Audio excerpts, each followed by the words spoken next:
Flooded with questions ever since Atlanta Mayor Keisha Lance Bottoms announced this week that the city is ending its relationship with Immigration and Customs Enforcement. Detainees will no longer be held at the city jail, but what does this really mean for the city of Atlanta? 11 Alive's Elwin Lopez has spent the day looking into your questions, has your answers tonight. Elwin?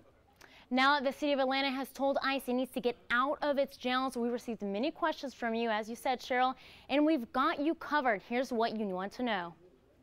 Will Georgia lose federal funding? Thursday's announcement only relates to Atlanta Detention Center and its relationship with immigration enforcement.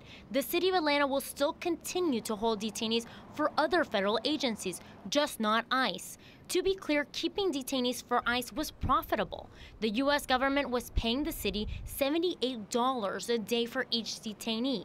That added up to over $7 million last year. So the city will be losing money. Now, the Trump administration threatened to take federal funds away from so-called sanctuary cities with an executive order. The 9th U.S. Circuit Court of Appeals ruled that unconstitutional in August. But they also ruled there wasn't enough evidence to support a nationwide ban on the order. Which brings us to our next question. Is Atlanta a sanctuary city? There's no clear-cut legal definition for what makes up a sanctuary city, but what it means is that local law enforcement limits its cooperation with the federal immigration enforcement. How? That can be done in many ways through policies offering protection to immigrants, many times informal. The next question, where will ICE detainees be held?